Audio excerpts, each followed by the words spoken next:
Olá, gente, tudo bem com vocês? Então, a gente vai iniciar a nossa primeira aula do quarto bimestre, cujo tema é folclore, cultura e dança.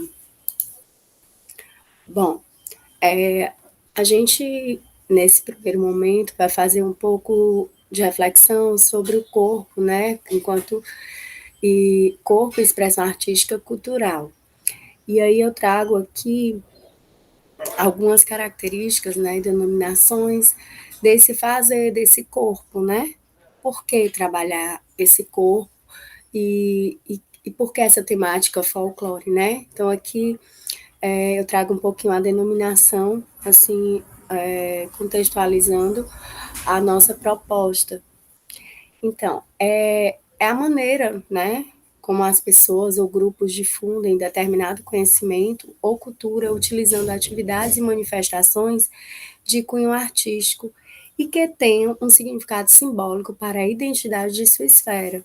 Né? O que quer dizer isso?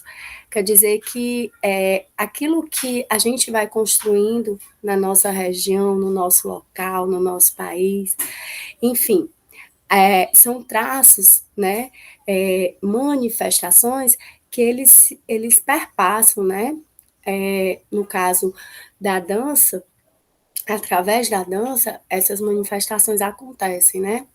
As danças folclóricas, elas existem em diversos países do mundo, unidas a músicas com características regionais. A dança ajuda a representar histórias e culturas de povos e seus ancestrais.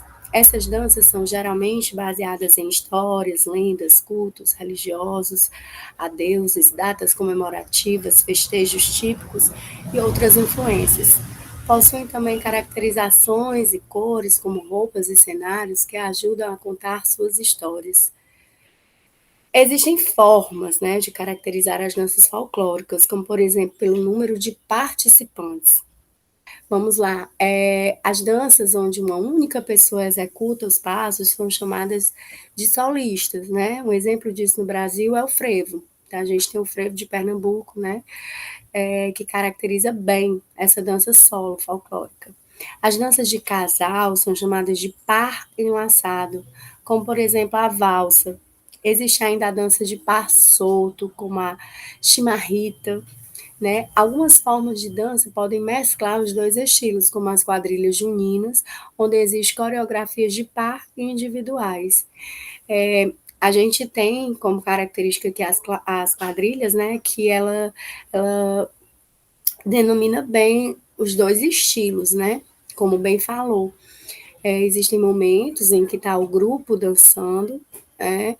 Existem momentos onde existem os pares, né? E existem momentos também onde existem os polos. Bom, aqui a gente tem o frevo, né? Uma chimarrita e a gente tem um samba, né?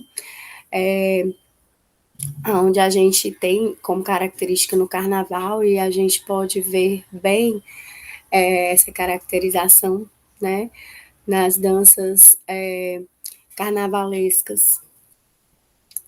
As danças no Brasil. Então, a gente vai passar um pouquinho por algumas danças no Brasil, sobretudo mais. Eu trouxe mais Nordeste, né? Mas a gente vai falar sobre outros estilos também, que eu acho importante e que tem uma significação, assim, muito interessante, né? Na questão da formação das danças folclóricas.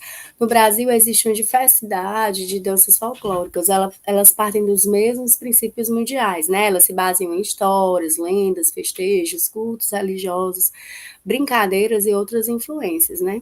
Que a gente tem duas figuras, né? Um estilo de quadrilha, festa junina, e na outra figura a gente tem realmente uma festa da padroeira, né? Uma festa onde existe um cunho religioso e que traz traços folclóricos, né? Existem danças que representam bem. O samba, né? Que nessa primeira figura a gente traz, né? O samba ele nasceu no Recôncavo Baiano por volta de 1860 e tem dois estilos, né? O samba chula e o samba corrido.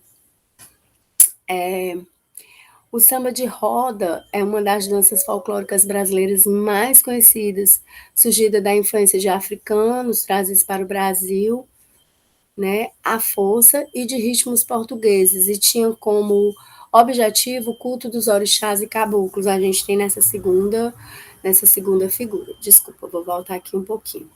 Com relação ao samba de roda, né, a gente tem na própria capoeira uma, uma, uma abertura para acontecer esse momento do samba de roda, né?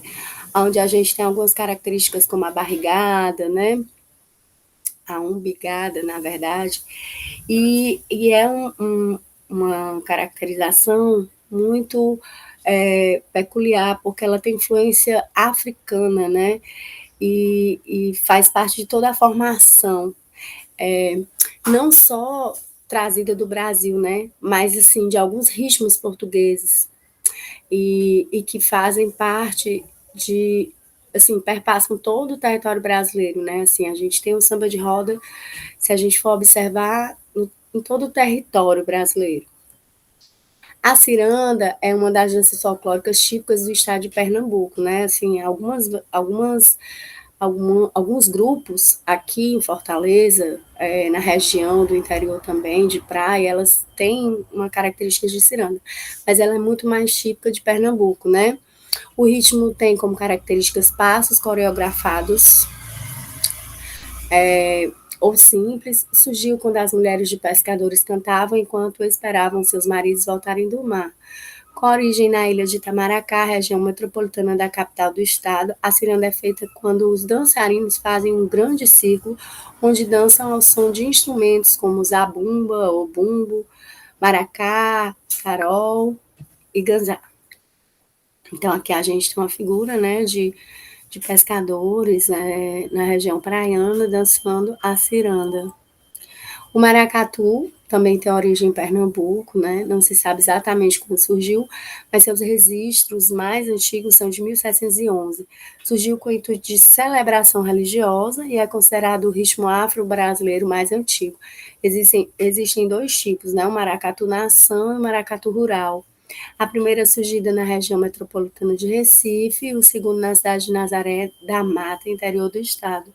Diferenciam-se pelos ritmos, vestes, coreografias e homenagens prestadas.